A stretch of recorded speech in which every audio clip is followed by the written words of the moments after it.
श्री गणेशाय नमः। ओम श्री गुरुवे नमः। आज की चर्चा स्वामी श्री राम सुखदास जी के प्रवचन लेख श्रीमद् भगवद गीता के 12वें अध्याय के 9वें श्लोक पर आधारित है। श्रीमद् भगवद गीता का 12वां अध्याय भक्ति योग कहलाता है। इसमें 9वां श्लोक है, अथ चित्तम समाधातुम न शक्नोषि मयि स्थिरम अभ्यास योगेन ततो मामिक्षाप्तुम धनंजय। श्री कृष्ण भगवान अर्जुन को कहते हैं, यदि तू मन को मुझ में अचल स्थापन करने के लिए समर्थ नहीं है तो हे अर्जुन, अभ्यास रूप योग के द्वारा मुझको प्राप्त करने के लिए इच्छा कर। इस श्लोक में श्री कृष्ण भगवान अर्जुन को निमित्त बनाकर समस्त जगत के हित के लिए उपदेश कर रहे हैं।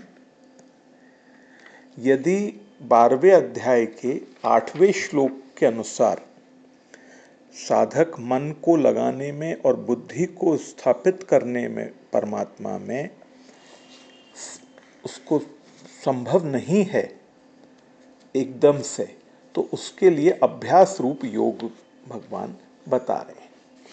जब साधक भगवत प्राप्ति के उद्देश्य से बार बार नाम जप, भजन, कीर्तन, श्रवण आदि का अभ्यास करता है, तब उसका अंतःकरण शुद्ध होने लगता है और भगवत प्राप्ति की इच्छा जागृत हो जाती है।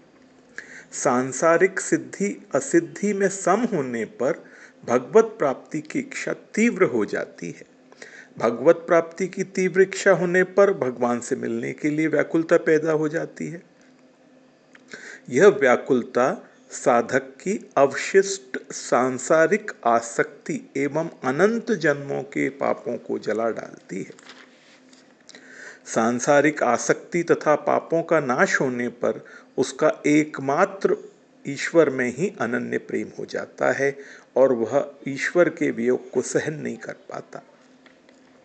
स्वामी जी आगे कहते हैं, जब भक्त भगवान के बिना नहीं रह सकता तो भगवान भी उस भक्त के बिना नहीं रह सकते, अर्थात भगवान भी उसके वियोग को नहीं सह सकते और उस भक्त को मिल जाते हैं। साधक को भगवत प्राप्ति में देरी होने का कारण यही है कि वह भगवान के वियोग को सहन कर रहा है। यदि उसको भगवान का वियोग असह्य हो जाए तो भगवान के मिलने में देरी नहीं होगी।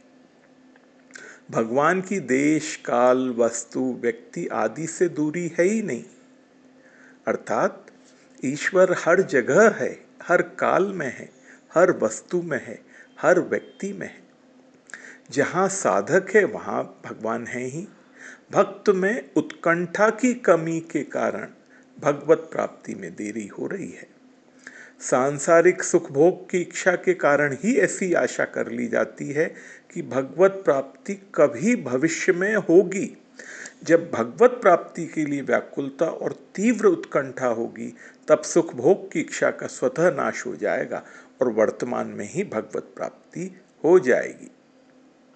यदि साधक आरंभ से ही यह दृढ़ निश्चय कर ले कि मेरे को तो केवल भगवत प्राप्ति ही करनी है, चाहे लौकिक दृष्टि से कुछ भी बने या बिगड़े, तो कर्म योग, ज्ञान योग या भक्ति योग साधक की रुचि के अनुसार किसी भी मार्ग से उसे बहुत जल्दी भगवत प्राप्ति हो सकती है। ओम श्री गुरुवे नमः।